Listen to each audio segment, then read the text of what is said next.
Yun, and start recording mga kalapid. Welcome sa isa na namang reaction video. Re-reaction na natin tong nangyari doon sa simbahan na gumuho sa San Jose del Monte, Bulacan. Okay? 53 daw yung sugatan. Okay? Pakinggan natin yung news, tas re-react tayo. Okay? Biglang gumuho ang ikalawang palapag ng isang simbahan sa San Jose del Monte, Bulacan. Nangyari yan sa gitna ng misa ngayong Ash Wednesday. Huwag po magagalit, walang personalan, issue lang. Kasi wala, bagsak na naman tayo sa religion dito eh. Okay, opinion ko po to. Opinion nyo rin kung ano yung tinatayuan nyo bilang kung ano religion nyo. Okay? Doon lang ako magre-react kung ano nangyari. Okay? Tayang isang lola habang mahigit 50 ang sugatan. At live mula sa San Jose del Monte, Bulacan, nasa frontline ng balitang yan, si Gio Robles. Gio. Cheryl, sa kalagitnaan ng banal na misa nang biglang bumigay ang bahagi ng simbahan na ito na nataon pa sa dagsa ng mga mananampalataya para sa Ash Wednesday.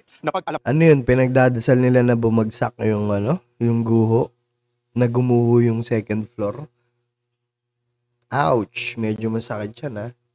Mang inaanay na palang bahagi ng simbahan na bumigay, napalo tuloy ng takot ang pagsisimba ng mga residente. So may kasalanan dito sino? Yung mga nag-i-inspect, LGU ba? Hindi natin alam kung sino may-ari, kung pagka ganyan kasi alam ko mga diocese, mga ano yan eh. Yung mga parishioner din or yung mga yung simbahan din talaga may-ari niyan. 'Di ba? So hindi nyo ini-inspect ha? Okay. So may foul kayo dyan. Puro sigawan at iyakan ang maririnig sa mga nabagsakan ng gumuhong palapag ng St. Peter Apostle Parish Church sa San Jose del Monte, Bulacan. Nangyari yan bandang alas 7 ng umaga kanina sa gitna ng misa ngayong Ash Wednesday. Ang ilan, buong lakas na bumabangon para makaalis sa guho. So kahapon to ng umaga, 'di ba, Ash Wednesday. Kaya pala napaka-traffic kahapon dahil pala sa ganyan, sa ang daming yung mga simbahan halos sabay-sabay siguro na nag-Ash Wednesday, 'di ba? Malamang Ash Wednesday, nagsabay-sabay dahil Wednesday. Nasabay-sabay ng oras ng misa, sorry. Tuloy. Tinamaan, nagbayanihan sa pagtulong sa mga biktima. Hinukay pa ng ilan ng mga natabunan ng debris. Sa video ito naman, makikita ang isang babaeng nakaalis sa guho. Inaalalayan siya ng isa pang babae. Maya-maya, isa pang biktima ang inaalalayan din ng mga tao. Babae rin. Nalulungkot po tayo dito sa nangyari na to, no? Kasi syempre ayaw natin yung mga ganyan, yung may mga nasasaktan, di ba? Sino may gusto niyan? Will ba yan ni God? Yun yung tanong natin dyan. Okay, play. Magkayakap habang parehong emosyonal. Ganyan din ang eksena sa labas ng St. Peter Apostle Parish Church.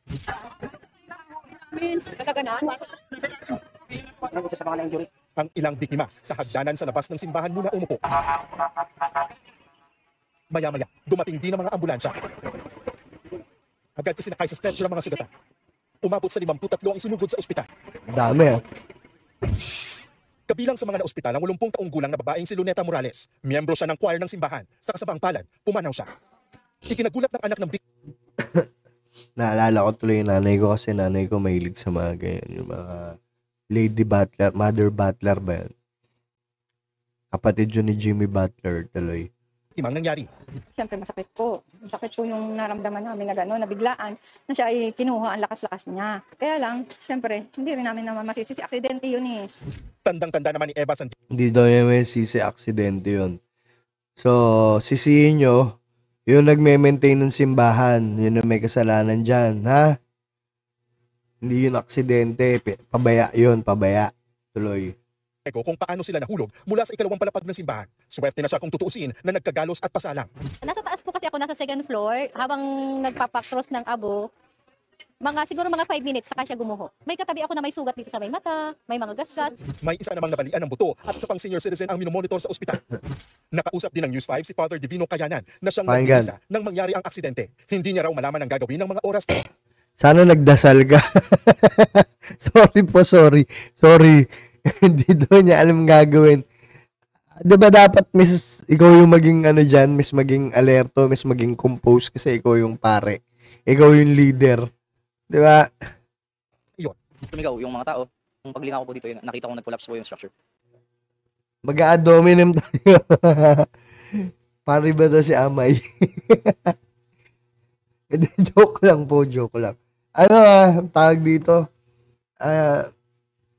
Balikan natin na wala ako sa isip ko.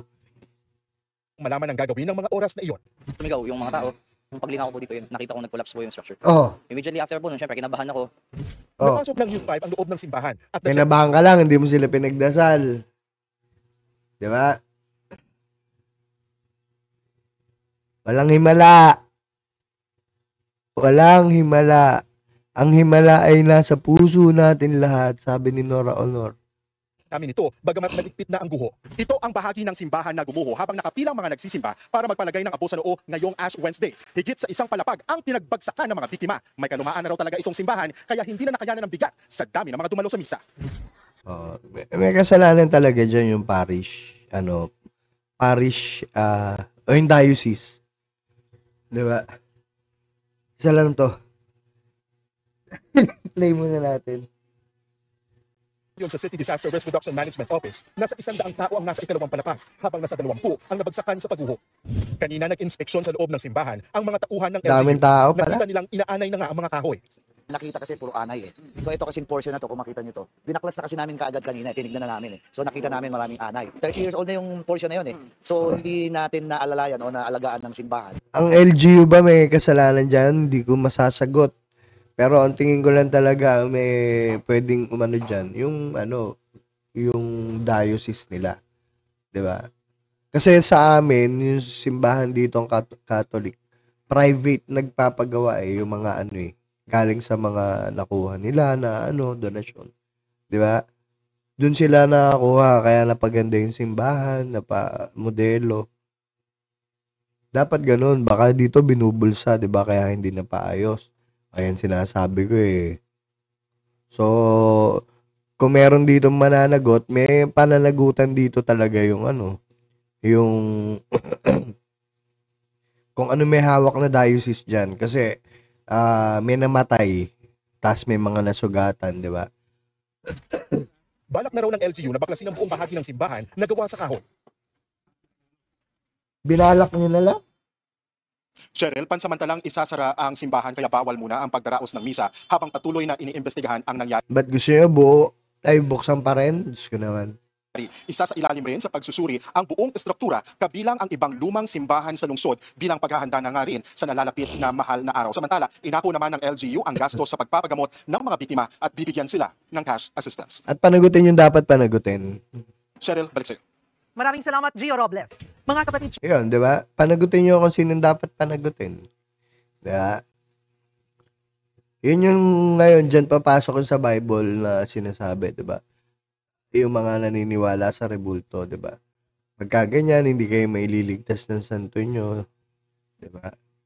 Hindi yan makakababa ng krus or hindi yan makakababa para mailigtas kayo, di ba? May bibig, hindi nakakapagsalita, may mata, hindi nakakita, may tenga, hindi nakakarinig. Basta hindi ko na hindi lang ako maano sa mga verse pero yun eh. 'Di ba? So, sorry. Pero syempre yun yung pananaw ko diyan, 'di ba? Pero as Katoliko kayo, nananalangin kayo diyan. Ganyan talaga ang buhay. 'Di ba? Basta sana mabigyang hustisya yung matanda, managot yung mananagot. Sana walang pagtakpan. Yan ang mahirap kasi unang-una simbahan uli yan. So kayo nang bahala mag-comment mga kalapida and stop recording.